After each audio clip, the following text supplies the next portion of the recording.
Sí, el Señor nos bendiga, hermanos. Ahí nuestro hermano me avisa cuando comience a grabar. ¿Estamos bien? Ya. Eh, Como les decía, el Señor nos bendiga por su gracia. Les saludo a todos ustedes en el amor del Señor.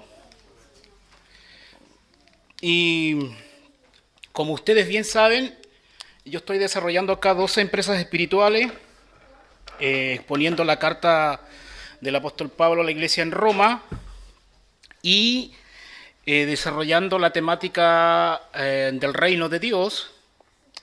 Pero hoy he querido hacer una pausa y excepcionalmente tocar un tema. Una, porque es bíblico. Dos, debido a la contingencia. Y podríamos decir tres, es necesario traer luz con la ayuda del Señor al respecto. Estaba pensando cómo titular este sermón. Es un sermón de naturaleza bíblica, exegética, teológica e histórica. Es un sermón que trata un tema cristológico. Todos sabemos que el pastor de casa está llevando a cabo una serie de exposiciones en cuanto a la cristología, la doctrina de Cristo. Y justamente desde el 2022 para acá, a nivel de redes sociales, ha venido tratándose un tema polémico que ha causado que los cristianos se adhieran a diferentes posturas, y también un pastor muy famoso en Hispanoamérica, Latinoamérica, está siendo acusado de hereje. El pastor Miguel Núñez está siendo acusado de hereje, un pastor de República Dominicana, un pastor que tiene mucha influencia en Hispanoamérica, para bien o para mal. Muy escuchado en la radio, las redes sociales, YouTube, etcétera, etcétera.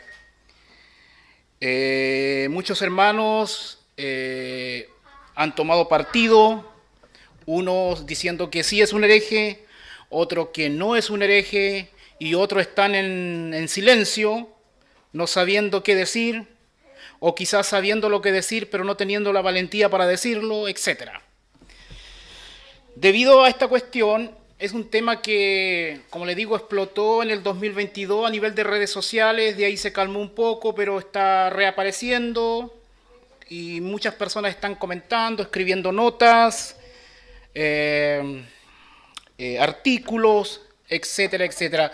Hay mucha confusión también al respecto. Y creí atinado tocar este tema hoy en día, porque nosotros como chilenos, como cristiandad chilena también, de una u otra manera hemos estado relacionados con este tema, estemos conscientes de ello o no. Como le digo, es un tema de carácter cristológico, y este sermón he decidido finalmente titularlo con una pregunta. Y la pregunta es esta: ¿es María madre de Dios? ¿Es María madre de Dios? Esa es la pregunta que voy a pretender responder con la ayuda del Señor. ¿Es María madre de Dios? Claro, al escuchar esta pregunta, de acuerdo a nuestra postura popular latinoamericana, hispanoamericana, es no. De acuerdo a lo que se nos ha enseñado históricamente. No, María no es madre de Dios, pues nuestra conciencia fue forjada de esa manera. Uno siente al tiro un bloqueo mental cuando escucha preguntas como esta. ¿Es María realmente madre de Dios? Porque en nuestros contextos pentecostales del cual venimos, contextos arminianos, contextos carismáticos, etcétera, etcétera, la enseñanza transversal, popular, era que María es madre solamente de la parte humana de Jesús, del Jesús hombre, pero no es madre de Dios, porque vienen argumentos a nuestra mente inmediatamente como cómo es posible que una criatura como María, limitada, sea madre de un ser eterno. Automáticamente decimos no. Pero ¿será tan sencillo el tema como decir no? ¿O hay que escarbar un poquito, hay que indagar, hay que reflexionar teológicamente? Entonces, en esta dirección vamos a tratar de traer luz con la ayuda del Señor, porque el otro día conversé con el pastor Rodrigo y me decía que todavía no llegaba a ese punto específico de la unión hipostática del Logos. Vamos a explicar qué es lo que significa eso, pero sí puede traer algo de luz a las exposiciones que viene trayendo el pastor Rodrigo, ¿ya? Y hermanos, antes de entrar en el tema, quiero recomendar dos libros que si lo pueden comprar, es del hermano Ron Rhodes, El catolicismo a la luz de la Biblia. Estos son libros de carácter apologético, muy buenos, con una lectura muy fácil, muy pedagógico, así que los recomiendo. El catolicismo a la luz de la Biblia sería un libro y trata este tema de una u otra manera y trae bastante luz. Desglosa toda la doctrina del catolicismo romano, ¿ya? Y los contrasta con la posición bíblica, obviamente. El otro libro es del mismo autor, Ron Rhodes, pero es Los Testigos de Jehová a la luz de la Biblia. Los Testigos de Jehová a la luz de la Biblia. Son muy buenos libros y los recomiendo para que lo compren. Entonces, vamos a comenzar con una introducción. De hecho, ya comenzamos con la introducción. Pero hablemos algo de la historia de la iglesia. Cuando uno va a echar una mirada a la historia de la iglesia, nosotros estamos en el 2024, ¿cierto? Y vamos a echar una mirada a la historia de la iglesia, hay dos ramas de la teología a la cual uno inicialmente debe apelar y debe estudiar y debe indagar. Una se conoce como historia de la iglesia. Así se conoce esa asignatura dentro de la teología, historia de la iglesia. Pero la otra asignatura es la teología histórica. La teología histórica, que no es lo mismo que historia de la iglesia. Están relacionadas, hasta cierto punto se solapan, pero no es lo mismo.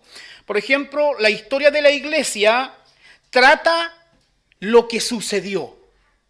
Responde a la pregunta: ¿qué sucedió con la iglesia? Esa es la pregunta con la cual trata el ramo de historia de la iglesia. ¿Qué sucedió en la historia con la iglesia? Pero la teología histórica, si bien es cierto, bebe de la historia de la iglesia, pero va un poquito más allá y trata de responder la pregunta: ¿por qué sucedió lo que sucedió? ¿Me sigue? Esa es la diferencia entre la historia de la iglesia y la teología histórica. Yo tomé ese ramo de historia de la iglesia en el 2003, 2004, en un programa teológico hace muchos años atrás. Y fue la primera vez que estudié un poquito este tema.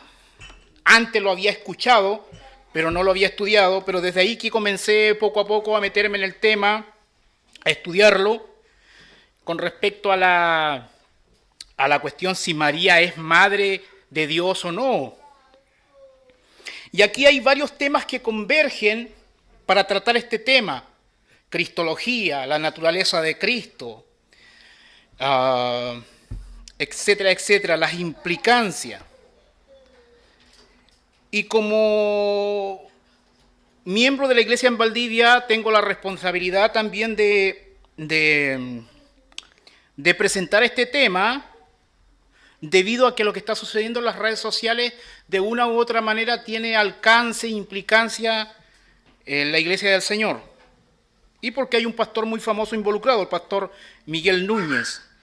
Acusar a alguien de herejía, hermano, no es algo menor, ¿ya? No es algo menor. En esa dirección yo quiero, definir algunos términos.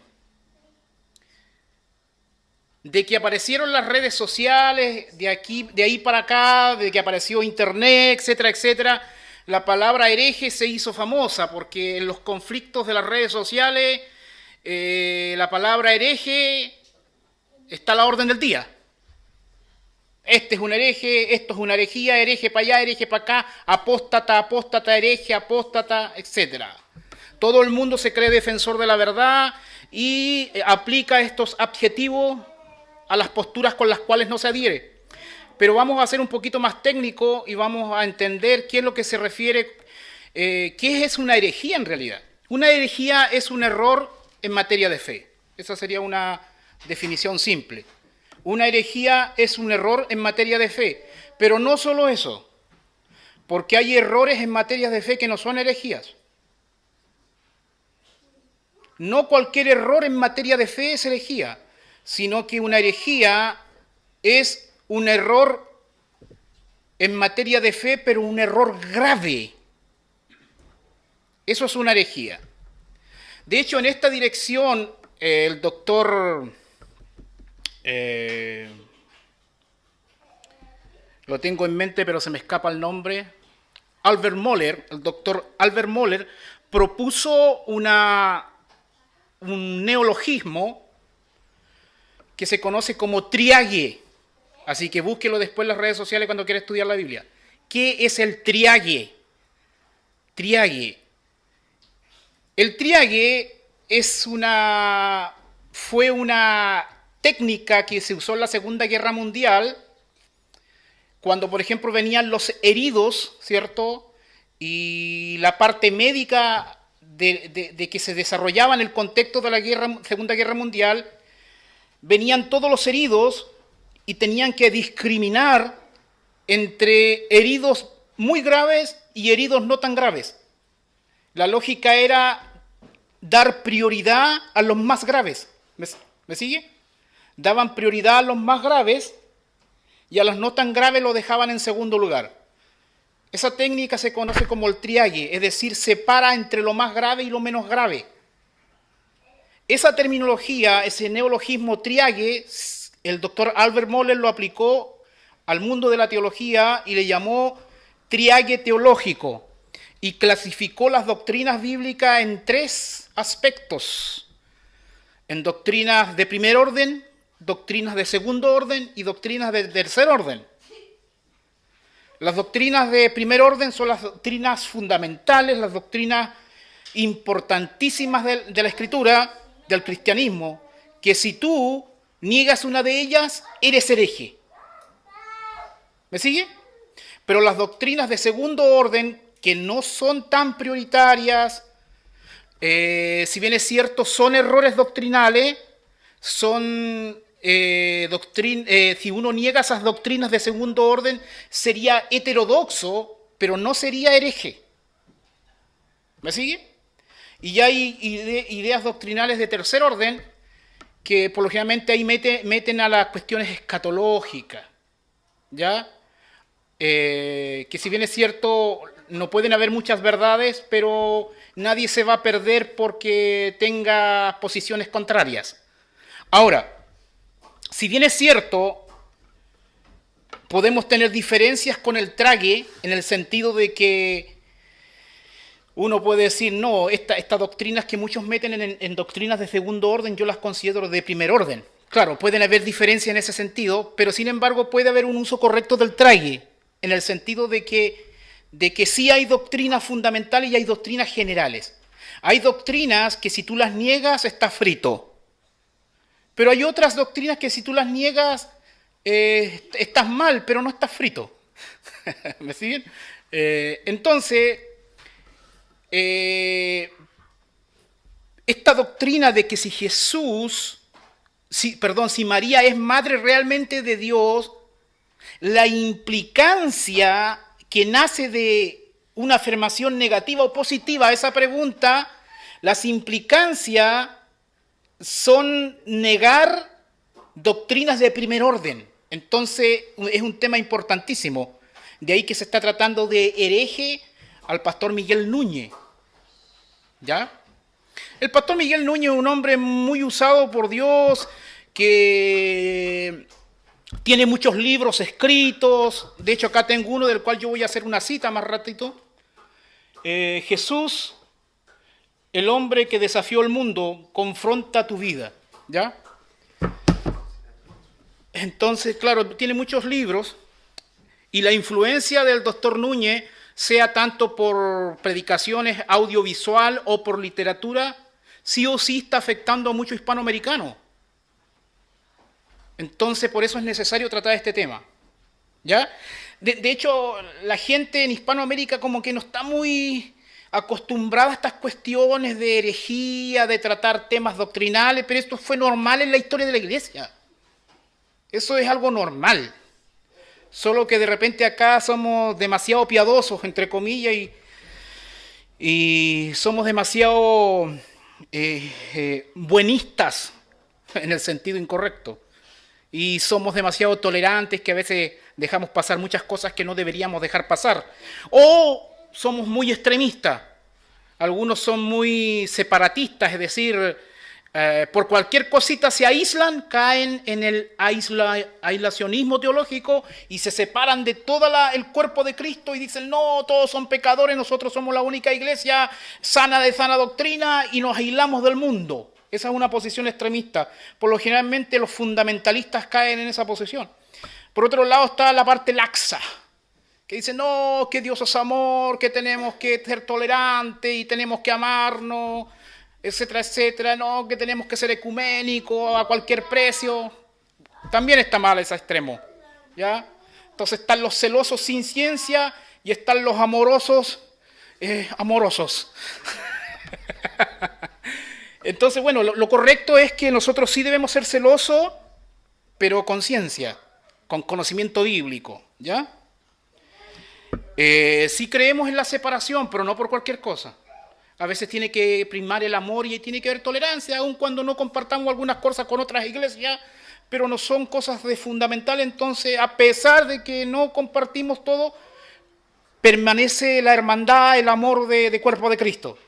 Pero para eso hay que tener una investigación inductiva para saber cuándo es una cosa y cuándo es otra. ¿Me sigue? Bien. Entonces el sermón se titula ¿Es María Madre de Dios? Desde ya le anticipo la respuesta. Le doy un spoiler sermónico. Sí y no es mi respuesta. Y vamos a explicar qué significa eso. Ahora, la palabra hereje. La palabra hereje no debemos aplicársela a cualquiera, hermano. No tenemos que ser tan celosos sin ciencia. No tenemos que ser tan herejes tratando de herejes cuando alguien no es hereje. La palabra hereje, en su uso formal, en su uso histórico, es cuando una persona violaba una doctrina fundamental de la Escritura, como por ejemplo, Cristo no es Dios. Decimos Cristo no es Dios. Si alguien proclama y cree que Cristo no es Dios, cayó en una herejía. Pero para declarar formalmente hereje a esa persona, no es llegar y decirle hereje. No. Tenía que haber una iglesia, o a veces concilios, en la historia de la iglesia, donde se trataba el tema en primer lugar y después se llamaba al arrepentimiento a la persona que había caído en esta herejía. O sea, había un llamado al arrepentimiento de manera formal. ¿Me sigue? Y cuando esa persona no se retractaba de la herejía que estaba promoviendo y predicando, recién ahí había una declaración de hereje, de anatema. Recién ahí. Entonces, desde ahí para adelante, esa persona era hereje, era anatema y se le aplicaba todas las implicancias de dicha declaración formal. Así se practicó en la iglesia. Otra cosa es el uso genérico y popular que uno hace de hereje. Uno trata de hereje a todo el mundo, pero no debería ser así.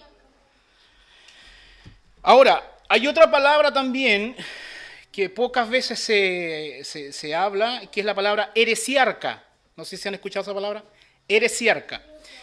El heresiarca no solamente es un hereje. El heresiarca es un hereje, pero no solamente un hereje, sino que es un hereje que además de ser hereje,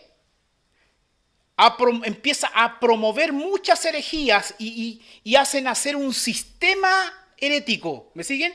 Donde después mucha gente le sigue. Entonces ya no es solo un hereje, sino que es un heresiarca. Pasa a ser un líder religioso que hizo nacer un sistema herético, como el líder de los testigos de Jehová. Ese ya no solo es un hereje, es un heresiarca. ¿Me está siguiendo? Porque puede haber una persona aislada que creyó una herejía, pero no hizo nada más, es un hereje. Pero si además de eso se inició un movimiento religioso a partir de esa herejía, ya entonces se adquiere el adjetivo de heresiarca. ¿Me está siguiendo? Ahora, no tenemos que esperar que alguien sea hereje para recién tratar el tema. Aun cuando haya un error teológico, por más mínimo que sea, igual debe tratarse. Solo que debe uno distinguir, los tratos son distintos. ¿Me capta? Bien. Entonces, nosotros debemos entender que cuando nacimos físicamente y aún más cuando nacimos espiritualmente, vinimos a la fe por la gracia gratuita de Dios, tenemos que estar conscientes de que antes de nosotros existieron hermanos en la historia y que ya se han peleado muchas batallas de fe. La cuestión no nació con nosotros, porque algunos se creen tan bacanes que creen que todo nació con ellos. No, la iglesia ya lleva alrededor de 2000 años de batalla espiritual. Y a nivel de la cristiandad global, hay 21 concilios, hermanos, 21 concilios que en este caso la Iglesia Católica Romana proclama. Los concilios se realizaban para tratar justamente cuestiones complicadas y para dar una declaración oficial de cuál era lo correcto, A o B. Sin embargo, la Iglesia protestante no se adhiere a los 21 concilios. La Iglesia protestante se adhiere solamente a 7 concilios, a los primeros 7 concilios se adhiere la Iglesia protestante. Pero la Iglesia Católica Romana se adhiere a 21 concilios. Todo esto debe ser estudiado por nosotros porque nosotros debemos tener este conocimiento histórico. Ahora, dentro del mundo protestante también hay algunos que se adhieren solamente a 6 concilios. Yo uno de ellos. Hay protestantes que se adhieren a 7 concilios y otros a 6. Yo me adhiero solamente a 6. ¿Ya? Ahora la Iglesia Ortodoxa, que fue una iglesia también que se dividió, la Iglesia Católica Romana en el año 1054, si no me equivoco, se adhieren algunos de la Iglesia Ortodoxa griega solamente a 9 concilios. Solamente a 9 concilios. A los 9 primeros concilios. Ahora, ¿cuáles son los concilios en los cuales nosotros sí o sí deberíamos estudiar? La idea es estudiar todos los 21, pero principalmente alguien que expone la palabra de Dios debería estudiar del punto de vista histórico, del punto de vista de la historia de la iglesia y del punto de vista de la teología histórica, debería estudiar estos 7 concilios que son 325, concilio de Nicea. 325, concilio de Nicea, se trataron cuestiones cristológicas. Ahí se condenó el arrianismo, ¿ya? Que no es tema de hoy, solo lo toco de manera tangencial. 381, concilio de Constantinopla, primer concilio de Constantinopla, ahí se trataron cuestiones neumatológicas, doctrinas del Espíritu Santo. Tercer concilio, 431, concilio de Éfeso, primer concilio de Éfeso, ahí también se trató cristología, ahí se condenó el nestorianismo, que es algo de lo cual vamos a hablar hoy día. En el 431, concilio de Éfeso, se condenó el nestorianismo. Después vino el concilio de Calcedonia, 451, también se condenó algunas herejías cristológicas como el monofisismo.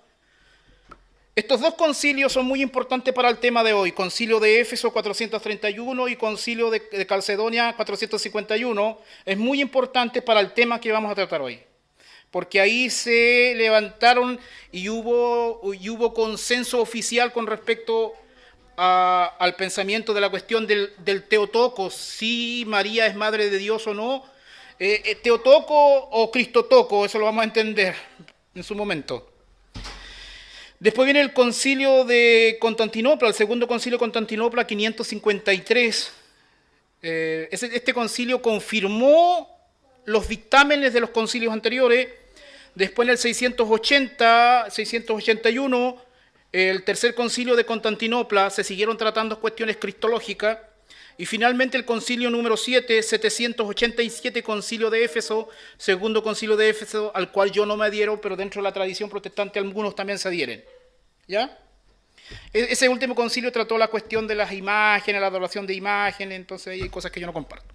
Pero estos 7 concilios deben ser estudiados, porque es parte de nuestra herencia histórica. ¿Ya? Bien.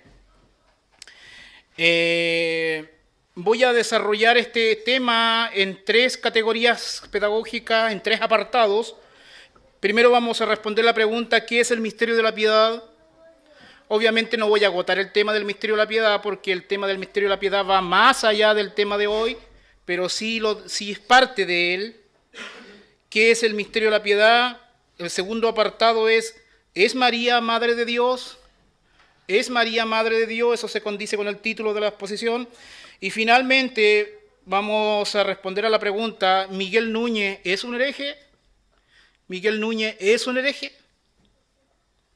Bien, vamos a comenzar con la primera pregunta, ¿qué es el misterio de la piedad? Y para ello quiero invitarles a 1 Timoteo 3:16.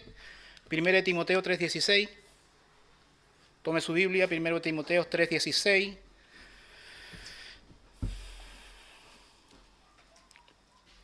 De repente hay gente que no les gusta que uno mencione nombres, que es algo normal en la historia de la iglesia, valga la aclaración.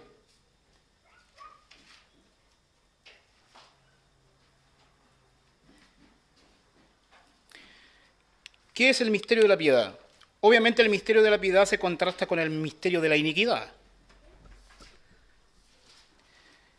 1 Timoteo 3:16 dice así, si lo han encontrado. 1 de Timoteo 3:16 dice así, si lo han encontrado. Quien quiera se pone de pie. Doy lectura en el nombre de Jesús, dice así. E indiscutiblemente, grande es el misterio de la piedad. Dios fue manifestado en carne. Este es el aspecto del misterio de la piedad que nosotros vamos a tratar. Dios fue manifestado en carne. Pero el misterio de la piedad va más allá, pero nosotros vamos a tratar ese aspecto, ¿me siguen? Pero para leer, digamos, justificado en el Espíritu, visto de los ángeles, predicado a los gentiles, creído en el mundo, recibido arriba en gloria. Cierro comillas, tomen asiento. El misterio de la piedad consiste en su parte fundamental con esta afirmación: Dios fue manifestado en carne. Medite en esta expresión. Dios fue manifestado en carne. E indiscutiblemente grande es el misterio de la piedad.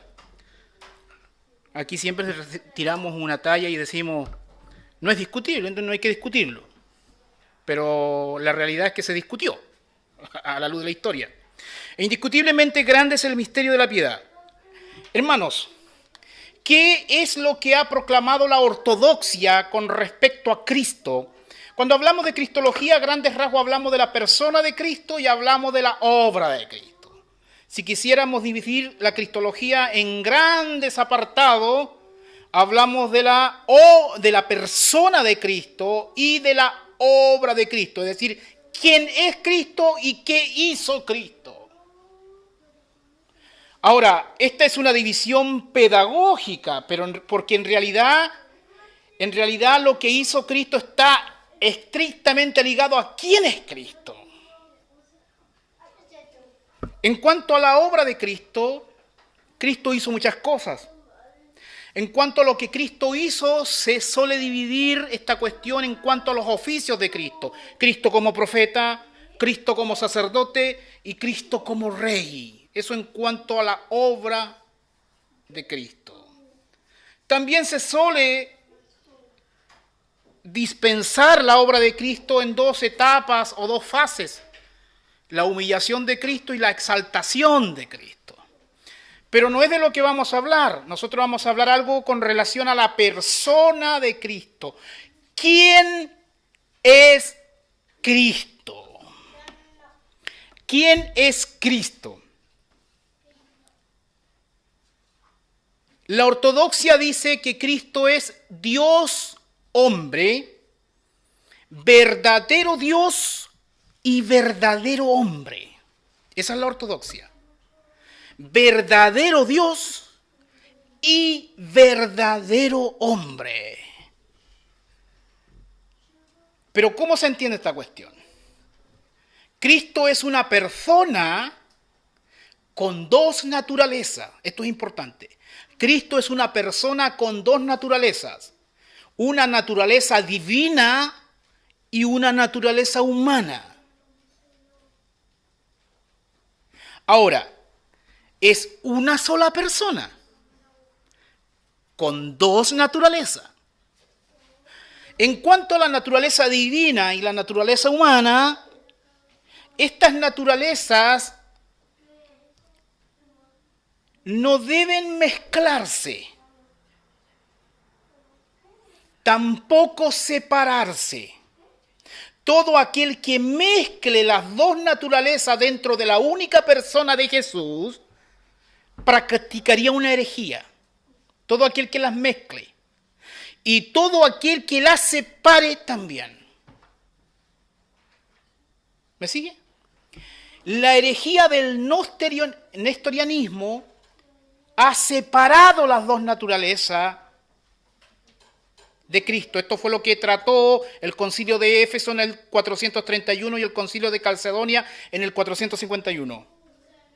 O sea, hubo un tal Nestorio, y principalmente sus seguidores, el nestorianismo, los nestorianos, que en sus afirmaciones teológicas, en sus elucubraciones teológicas, separaban las dos naturalezas de la única persona de Jesús. Y es más, ellos creían que Jesús era dos personas. Creían que Jesús era dos personas y dos naturalezas. O sea, en el único ser de Jesús habían dos personas y habían dos naturalezas. Esto postulaba Nestorio y principalmente sus seguidores, los nestorianos. Ahora, las dos naturalezas, divina y humana, se unen en la única persona Jesús, pero no deben mezclarse, ni confundirse, ni separarse, ni solaparse. No deben separarse, pero sí distinguirse. Eso es la ortodoxia, básicamente, en este punto de la cristología. Ahora, la naturaleza divina no tiene principio ni tiene fin. Es eterna. ¿Me siguen? Pero la naturaleza humana tuvo un comienzo histórico con María. Eso es lo que hay que entender. La naturaleza divina no tiene principio ni fin. Pero la naturaleza humana tuvo un origen histórico, no así la naturaleza divina, es eterna. La segunda persona de la Trinidad, Jesucristo, Dios Hijo, siempre existió. Siempre. Sin embargo, ese Dios Hijo que es el Verbo, que es el Logos, ¿me sigue? ¿Qué dice el misterio de la piedad? E indiscutiblemente grande es el misterio de la piedad. Dios, o sea, el Logos, la segunda persona de la Trinidad, que es Dios, Dios Hijo. Ese, el verbo, el logos, Dios Hijo, Hijo, Dios fue manifestado en carne. Dios no poseyó una carne. No se manifestó dentro de una carne, sino que se hizo carne. Estos detalles son muy importantes para no caer en herejías cristológicas. El verbo se hizo carne, dice Juan 1.14 también, lo vamos a ver. Juan 1, del 1 al 3 dice, este es un clásico, estos 3 versículos, dice, en el principio era el verbo, y el verbo era con Dios, y el verbo era Dios. Este era en el principio con Dios, todas las cosas por él fueron hechas, y sin él nada de lo que ha sido hecho fue hecho. Aquí vamos a ver 3 cosas importantes. En el principio era el verbo. En esa declaración, en el principio era el verbo, se nos habla de la eternidad del verbo. El verbo es eterno. Porque en el principio era el verbo. El verbo siempre ha sido. En el principio era el verbo. Con esa declaración juanina se nos dice que el verbo es eterno. Primera verdad teológica, el verbo es eterno. Sigamos leyendo. Y ese verbo, y el verbo era con Dios. Aquí hablamos de la asociación del verbo. O sea, el verbo no solo estaba en el principio, sino que estaba con Dios. Dios Padre, ¿me entiende? Entonces ahí hay una segunda declaración que nos habla con respecto a la asociación del verbo, es decir, y el verbo era con Dios, estaba con Dios. Hemos visto la eternidad del verbo y la asociación del verbo, y la parte que nos convoca principalmente para nuestro estudio de hoy es la tercera declaración que dice,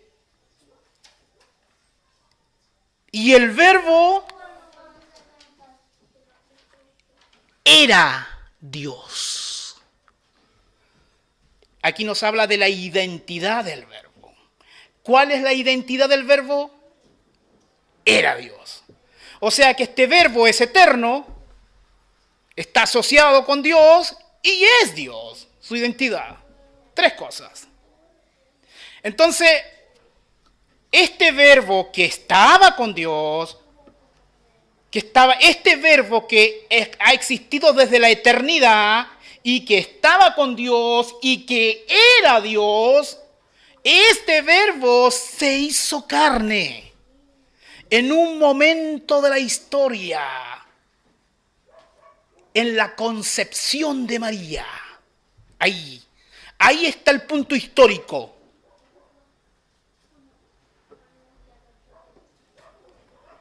No es que se metió en una carne, no es que se metió en un cuerpo, sino que este verbo se hizo carne. Este es un gran misterio. Acompáñenme a Juan 1.14, mire lo que dice. Juan 1.14 dice, y aquel verbo fue hecho carne. Y aquel verbo fue hecho carne.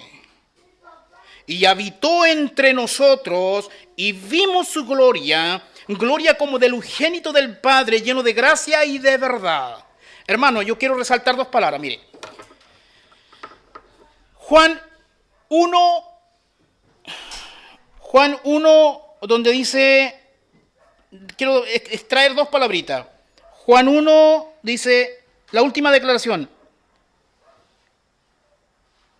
Y el verbo era Dios. Esa palabra, era Dios. Manténgala acá, la palabra, el verbo era Dios, era Dios, manténgalo aquí, era Dios, y vamos al 1.14, donde dice, y aquí el verbo fue hecho carne. O sea, mire, era Dios y fue hecho carne. O sea, Dios fue hecho carne. O sea, el verbo hecho carne es Dios.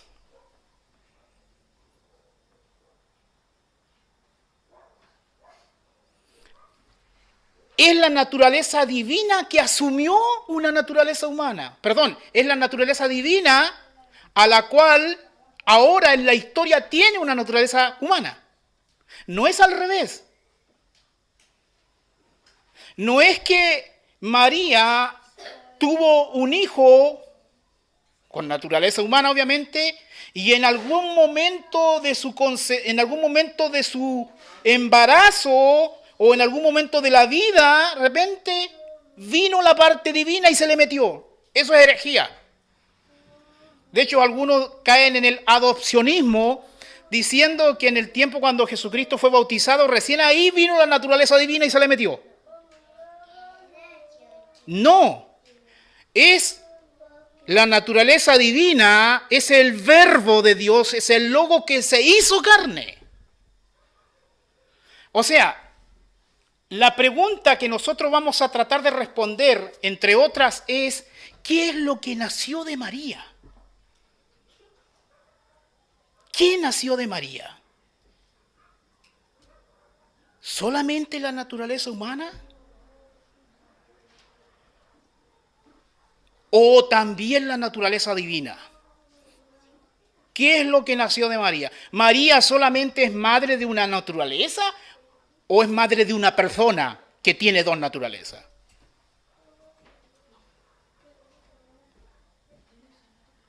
Si decimos que María es madre solamente de la parte humana de Jesús, estamos cayendo en una herejía que se llama nestorianismo. Porque estamos dejando a un lado la parte divina y estamos separando lo humano de lo divino, y ya dijimos que la naturaleza divina y humana no pueden ser separadas, distinguidas sí, pero no separadas. Estamos diciendo, si decimos que María es solamente madre de la parte humana de Jesús, estamos diciendo que Jesús en algún momento histórico, aunque sea un segundo histórico, no fue Dios. Terrible, ¿no? Por eso es muy importante, si yo separo estas dos naturalezas, hay implicancias graves. Porque aunque las separe un segundo, o sea, un segundo, Jesús hombre no fue Dios.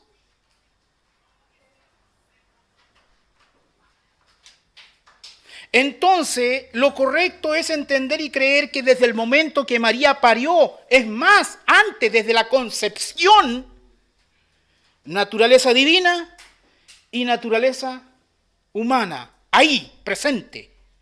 No se separan ni se mezclan. Eso es lo correcto. Una sola persona, pero con dos naturalezas. María no solamente fue un instrumento biológico, sino que también fue un instrumento genético. Porque algunos creen, algunos pasados a una falsa ortodoxia creen que es como que Dios simplemente ocupó el vientre de María así como que lo alquiló, un vientre alquilado. No. María concibió a Jesús y en ese momento estaba presente la naturaleza divina y la naturaleza humana. No se separan, no se mezclan. Ninguna subyuga a la otra o absorbe la otra. Como el monofisismo dice que la naturaleza divina absorbió la naturaleza humana. No. Jesucristo tiene una mente humana, un alma humana, en cuanto a su naturaleza humana, pero tiene una naturaleza divina. y somos madres de personas y no de naturalezas. Ahora hay que entender que la naturaleza divina es eterna. Existió antes de que María pariera, pero está presente en la misma concepción, junto con la naturaleza humana. Entonces, Juan 1.14 dice, y aquel verbo fue hecho carne y habitó entre nosotros y vimos su gloria, gloria como del unigénito del Padre, lleno de gracia y de verdad. Colosenses 1.15 dice, y él, refiriéndose a Cristo, él es la imagen del Dios invisible, el primogénito de toda creación, en cuanto a prioridad.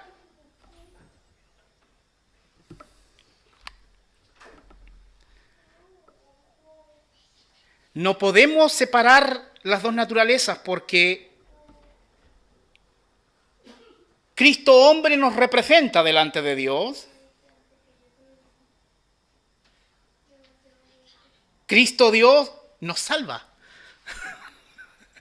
Pero tiene que estar juntos.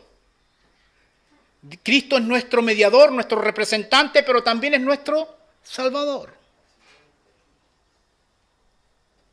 Por eso las implicancias de mezclar o separar son graves, hermano.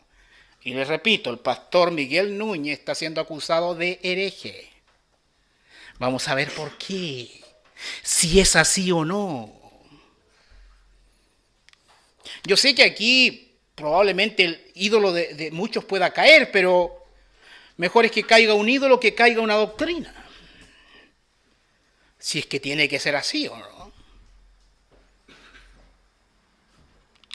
Bien, podríamos seguir ahondando en esto. En algún momento el pastor Rodrigo va a indagar más a nivel más exegético esta cuestión en cuanto a los textos bíblicos, pero esta es una exposición más temática.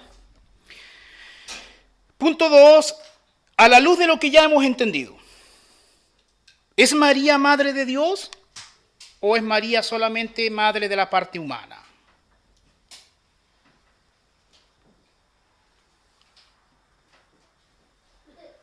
Aquí es donde se inicia el conflicto, tanto hoy como a nivel de la historia, hermano. No, solamente de la parte humana, no. Si María es madre de Dios, no, no es madre de Dios, ¿cómo va a ser madre de Dios? ¿Cómo una mujer que es limitada va a ser antes que el verbo divino? ¿Cómo alguien que no es eterna va a ser madre de un ser eterno? ¿De qué estás hablando, Freddy?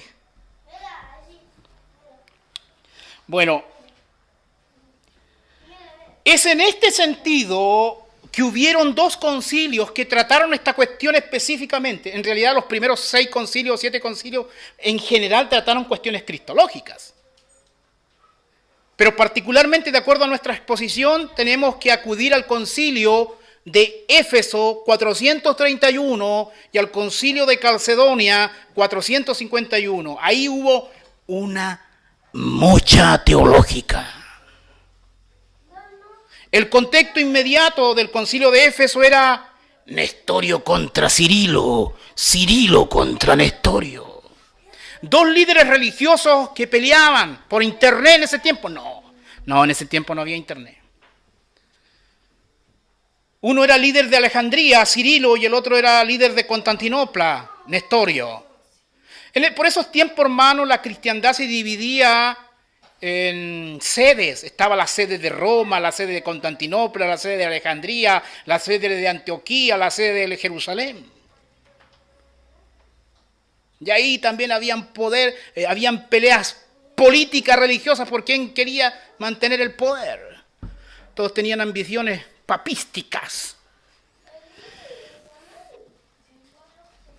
A la luz de esto, antes de ver lo que dijeron los concilios, quiero que me acompañe a Lucas capítulo 1, 43. Algo que dijo Elizabeth. Lucas 1, 43. Lucas 1, 43 dice así. Una pregunta. ¿por qué se me concede esto a mí, que la madre de mi Señor venga a mí? Cuando la Biblia usa el término Señor, se está refiriendo solamente a la parte humana, es decir, la naturaleza humana, o se está refiriendo al Cristo completo. Díganme ustedes.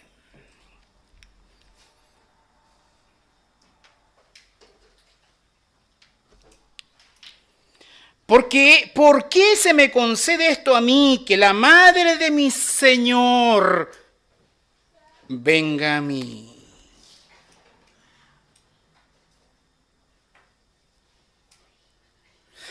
Si aquí se está refiriendo solamente a la parte humana, aquí Elizabeth me separó las dos naturalezas. Y Nestorio tendría razón y el nestorianismo también.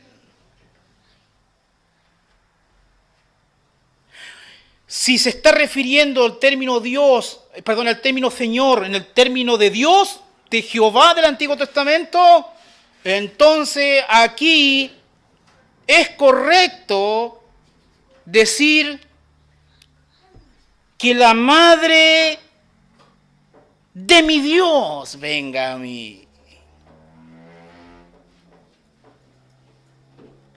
A la luz de este texto es evidente la carga contextual a nivel gramático, a nivel morfosintáctico, a nivel de semántica, que aquí estamos hablando de Dios, Dios Hijo. En ese sentido, no sería incorrecto llamar a María Madre de Dios. Ahora, aquí se suma una cuestión, hermano.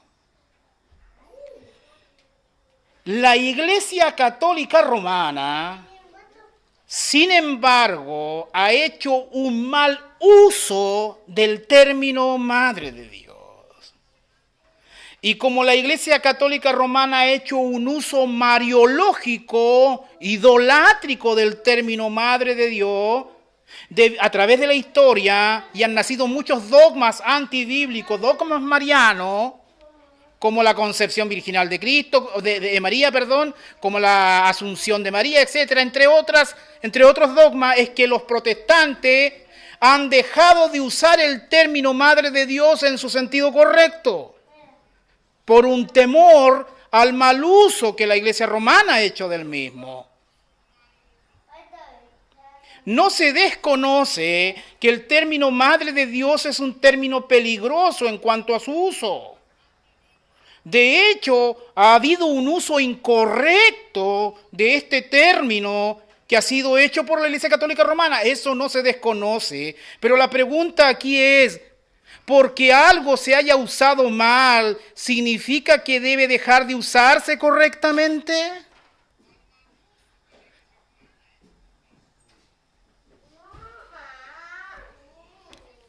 Veamos lo que el Concilio de Éfeso 4:31 dijo al respecto. Esto es mucho más, hay mucho más que estudiar del Concilio de Éfeso, pero son algunas palabras. Dice el Concilio de Éfeso: porque no nació primeramente un hombre vulgar de la Santa Virgen y luego descendió sobre él el Verbo. Mire. Porque no, está diciendo no, porque no nació primeramente un hombre vulgar de la Santa Virgen y luego, después, descendió sobre él el Verbo. Eso es falso. Sino que unido desde el seno materno, se dice que se sometió a nacimiento carnal, como quien hace suyo el nacimiento de la propia carne. De esta manera, los santos padres no tuvieron inconveniente en llamar Madre de Dios, Teotocos, a la Santa Virgen. ¿Qué nació de María? ¿Solamente la parte humana o nació el Cristo completo? El Cristo completo, por mano. Ahora, debido a lo que dijo Efesio, hubo revuelo, entonces hubo un segundo concilio para aclarar algunas cuestiones, el concilio de Calcedonia 451, que dice: siguiendo pues a los santos padres, todos a una voz enseñamos que ha de confesarse a uno solo y el mismo Hijo, nuestro Señor Jesucristo, engendrado del Padre antes de los siglos en cuanto a la divinidad, y el mismo en los últimos días por nosotros y por nuestra salvación. Engendrado de María, Virgen, Madre de Dios, en cuanto a la humanidad. Esto es muy importante. Esa es la declaración ortodoxa histórica, que María es Madre de Dios en cuanto a la humanidad. Esa es la frase ortodoxa completa que tenemos que creer. ¿Es María Madre de Dios? Tu respuesta debe ser sí, María es Madre de Dios en cuanto a la humanidad. Porque cuando decimos que María es Madre de Dios, tenemos la naturaleza divina ahí. En cuanto a la humanidad, la naturaleza humana, y las mantenemos juntas. ¿Me sigue? ¿María es Madre de Dios? Sí, en cuanto a la humanidad. Ahí la respuesta sería sí. ¿En qué sentido sería no? Si que nosotros estamos pensando que María fue antes de la eternidad de Cristo y es mayor que Cristo y es corredentora de Cristo, en ese sentido entonces la respuesta es no. María no es madre de Jesús. Por eso dije que la respuesta era sí y no dependiendo. ¿Me está siguiendo? Pero este es un término peligroso, del cual la Iglesia Católica Romana se ha aprovechado para sus pillerías teológicas. Ahora, dicho esto, pasamos a nuestro tercer punto. ¿Miguel Núñez es un hereje? Para eso tenemos que leer algunas declaraciones del pastor Miguel Núñez en su libro Jesús, el hombre que desafió al mundo, confronta tu vida. De hecho lo tengo acá, pero lo voy a leer del libro, página 34. Y el pastor acá lo tiene rayado. Me da la impresión que anduvo por estos lados.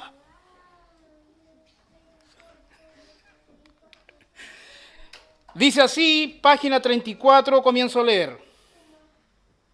Dice: el Dios eterno se encarnó en María. Amén, estamos de acuerdo. El Dios eterno, dice Miguel Núñez, cita: el Dios eterno se encarnó en María, lo que significa que se hizo hombre y habitó en su vientre. ¿Estamos de acuerdo? Bien, sigue. Por tal razón, María es la madre de Jesús, pero María no es la madre de la segunda persona de la Trinidad, porque un ser eterno no puede tener madre. Lo que está diciendo Núñez aquí, Núñez está pensando en la naturaleza divina en cuanto a la eternidad, de que María no es madre en ese sentido. Claro, María no es madre en el sentido eterno, no es en el sentido de que sea antes que Jesús en su eternidad, porque María no es eterna. Pero no puede decir esto. Por tal razón María es la madre de Jesús, pero María no es la madre de la segunda persona de la Trinidad. Eso es falso. María sí es la madre de la segunda persona de la Trinidad en cuanto a su humanidad.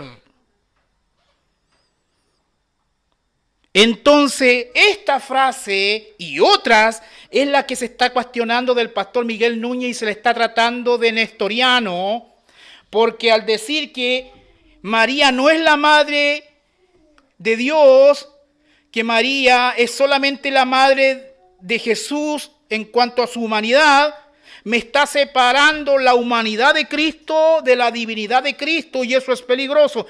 Nosotros sabemos que no es la intención del pastor Miguel Núñez, eso está claro, pero esa no es la pregunta. La pregunta es, sin embargo, en cuanto a su declaración, ¿qué es lo que pasó? ¿Cuáles son las implicancias? Mire, hermano, al menos esta es una declaración no acertada. Al menos es algo peligroso. Y el pastor Núñez en ese sentido al menos debería aclarar la situación, al menos, y decir algo explícito. Porque se está negando a decir que María es Theotokos, Madre de Dios. En esta discusión en redes sociales después reculó y quiso arreglar la cosa, pero sin decir explícitamente que se había equivocado o que su primera declaración no había sido tan afortunada. ¿Es Miguel Núñez el hereje? Yo creo que no. ¿Tiene elementos heréticos su declaración? Sí. Yo creo que su declaración sí tiene elementos heréticos y en ese sentido, como pastor influyente tanto en su iglesia como en Hispanoamérica, al menos debería salir a aclarar la cuestión por amor a las almas que pudieran estar confundidas, al menos. Y en ese sentido es responsable de aclarar.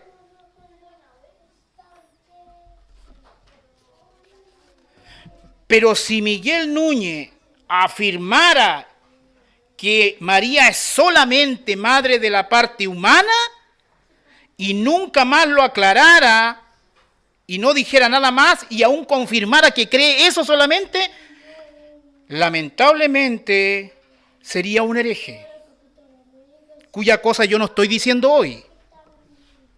Por eso hay que seguir el rastro, hay que abrir los ojos, hay que abrir las orejas, los oídos. No solo con Núñez, sino con todos, incluido el que habla. Porque debemos ser vigilantes de la sana doctrina. Vigilantes de la sana doctrina. Mire lo que dice otro teólogo famoso, un ex teólogo del pacto, porque está muerto, ya no es teólogo del pacto, ahora es dispensacionalista. El doctor R.C. Sproul dice en su libro, en un momento más me voy a acordar en el libro que voy a citar. ¿Estamos juntos en verdad? Si no me equivoco, ese es su libro. Él cita, el doctor R.C. Sproul dice, ¿qué hay acerca de la frase Madre de Dios? El concilio de Éfeso 431 le dio a María el título en griego de Theotokos, que literalmente quiere decir lo que dio a luz a Dios. Al tomarla de manera menos literal quiere decir Madre de Dios. Este título fue ratificado en el concilio de Calcedonia 451, el concilio ecuménico que es respaldado por prácticamente todas las iglesias en el Concilio Mundial de Iglesias. Que el mal uso que el catolicismo romano ha hecho de la expresión María, Madre de Dios, exaltando a María a extremos de mayolatría, no impida el correcto uso de la misma, que la folla al catolicismo romano no forje nuestra teología. Recuperemos en Hispanoamérica el correcto uso de la expresión María, Madre de Dios, en cuanto a su humanidad en el sentido encarnacional. Porque del vientre de María no solo salió la naturaleza humana, del vientre de María salió Dios hombre. la unión hipostática del Logo. Las dos naturalezas no se mezclan, no se separan, pero sí se distinguen. Cristo es una persona con dos naturalezas, es el Theoantropos, Dios hombre. Theoantropos, Dios hombre. ¿Ha quedado clara la exposición? Hago una pregunta, hermano, ¿salió lo último?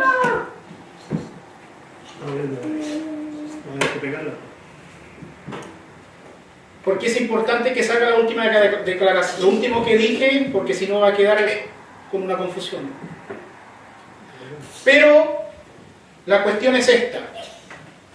Sí puede usarse el término María Madre de Dios en el sentido encarnacional, en el sentido de la humanidad de Jesús. María Madre de Dios en cuanto a su humanidad, en cuanto al aspecto encarnacional. ¿Por qué?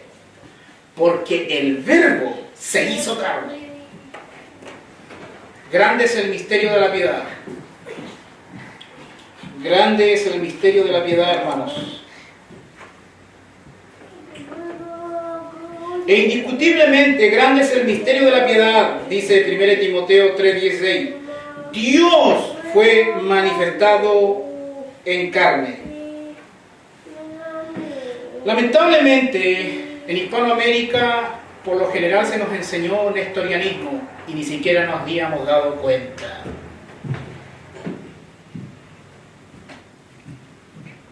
Que el miedo a la teología católica romana no impida que nosotros hagamos buena teología.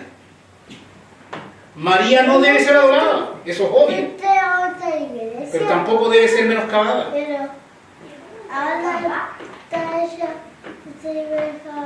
Esa es la postura correcta. Gracias y paz a vosotros. Hasta aquí queda la exposición. Pero yo ya no voy a esa iglesia. Mi hermano, ¿qué pasa a este lugar? Yo ya